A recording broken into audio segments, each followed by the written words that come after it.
Olá! Nesta segunda videoaula, irei falar sobre simplificação de circuitos lógicos.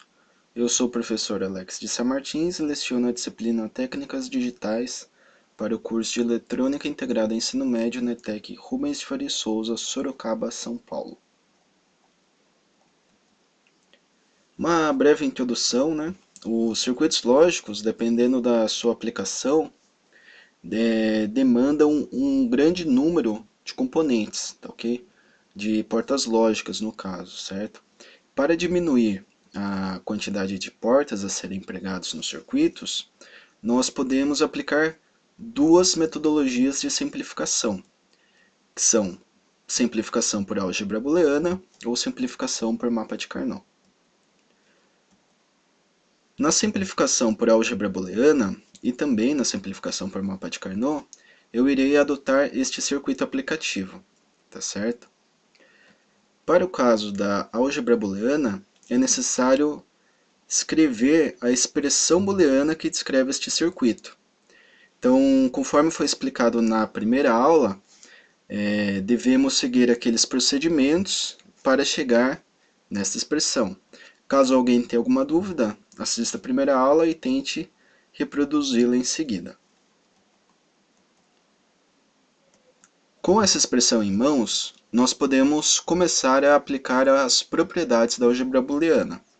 A primeira propriedade a ser aplicada, neste caso, seria a propriedade comutativa, que diz o quê? Eu posso comutar uma variável do fim para o início sem mudar a resposta final, a resposta lógica da minha função.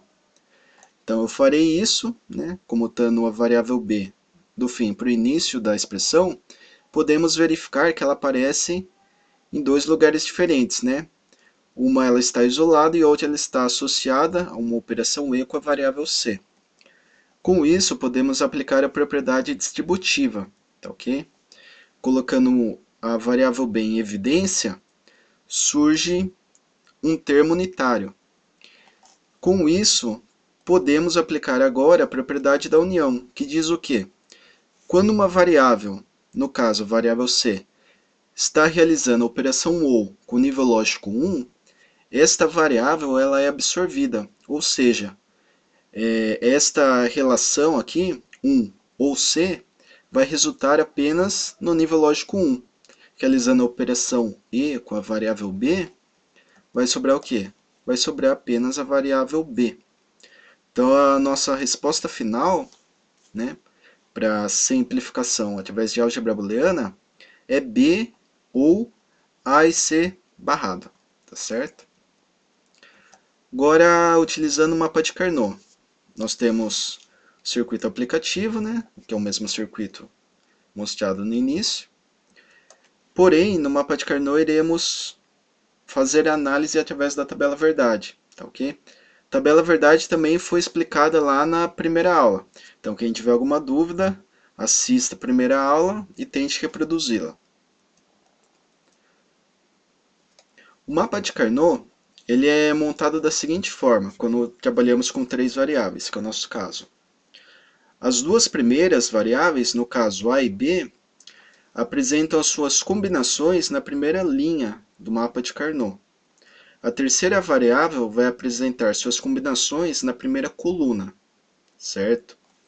Então, com duas variáveis, temos 4 combinações, assim como na tabela verdade. Uma variável, existem apenas duas possibilidades, 0 ou 1. Para preencher a tabela, devemos cruzar as informações da linha com a coluna. Então, adotando este exemplo, para A0, B1 e C0, a resposta, a saída do meu circuito, equivale a nível lógico 1. Como eu sei disso? Eu venho na minha tabela verdade e analiso aqui a terceira linha da tabela. A0, B1, C0. Resultado da saída, nível lógico 1. Então eu venho no mapa de Carnot, certo? E substituo aqui por 1. Farei isso até completar o mapa por inteiro. Após realizado o lançamento dos dados referentes à saída, eu devo formar pares ou quartetos com os níveis lógicos 1, que aparecem no mapa de Carnot, tá ok? Os pares eles podem ser formados na horizontal ou na vertical. Os quartetos podem ser formados na horizontal, quando eu tenho níveis lógicos 1. Se eu tivesse um nível lógico 1 aqui, por exemplo, eu poderia formar um quarteto em uma linha. Mas no nosso caso, nós temos um quarteto formado por uns na horizontal e na vertical, certo? E este termo unitário que ficou isolado, né, que não foi agrupado de nenhuma forma, ele pode ser agrupado na horizontal com o termo lógico 1 que já foi utilizado para a formação do quarteto. Então eu vou formar um par com esses dois níveis lógicos 1, tá ok? Este par ele apresenta uma variação na horizontal. Então eu vou analisar esta variação aqui para as variáveis A e B, certo? Então analisando, o A ele era nível lógico 1. Neste momento ele ainda é nível lógico 1. Então eu vou escrever a variável A. A variável B ela era 1, porém nesse instante ela é 0. Então houve uma mudança de estado. Quando ocorre uma mudança de estado, eu descarto a variável, tá ok? Então o B nesse caso ele não vai ser descrito juntamente da variável A. Analisando a variável C, ela apresenta como estado nível lógico 0. E esse nível lógico 0 ele não é alterado para nível lógico 1. Por quê? Porque o par foi formado na horizontal. Quando o par é formado na horizontal, os estados da variável que está alocada na coluna serão constantes, tá ok? Então, no caso, C é 0 e ele permanece em 0. Então, eu vou unir a variável A utilizando a operação E, tá certo? Então, A e C, só que pelo fato do C estar no estado 0, eu devo barrá-lo, tá ok? Então, eu coloco uma barra na variável C. Agora, analisando o quarteto, nós devemos realizar uma análise na variação horizontal e na variação vertical, tá ok? Na horizontal, o A era 0 e ele mudou de estado lógico, ele foi para 1, tá ok? Houve uma mudança de estado lógico? Houve, então eu vou descartar a variável A. A variável B, ela era 1 e ela se manteve em 1, então eu vou escrever a variável B. A variável C, ela era 0, só que ela mudou para 1. Pô, mas você não estava vendo a variação na horizontal, professor? Eu estava, só que o quarteto ele foi formado o quê? Na horizontal e na vertical. E na vertical, quem vai variar? É a variável C, certo? Ela vai mudar de estado. Ela estava em 0, foi para 1. Então a variável C também vai ser descartada.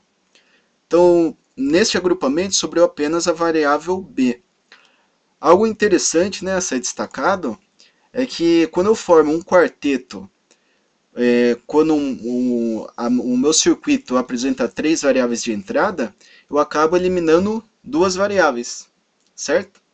Então sempre vai sobrar apenas uma variável quando eu tiver uma entrada, né, de circuito lógico com 3 variáveis. E o par ele vai eliminar apenas uma variável, tá ok? Agora, aglutinando as informações, né, o primeiro termo ele deve ser unido ao segundo termo utilizando a operação OU, tá certo? Então, isso vai gerar como resultado essa expressão A, e C barrado ou B, tá certo? Então, agora fazendo um comparativo, né, dos resultados através de álgebra booleana e do mapa de Carnot, podemos observar que o resultado da álgebra booleana em azul é o mesmo do mapa de Carnot, certo? Em verde. E eles apresentam a mesma Resposta lógica. Então, em um circuito, eu posso utilizar qualquer uma das metodologias para simplificá-lo, tá ok? Aqui estão algumas referências que eu utilizei para a elaboração desta videoaula. E é isso aí, agradeço a atenção de todos, especialmente dos meus alunos do curso de Eletrônica Integrado Ensino Médio. Um abraço a todos e até a próxima.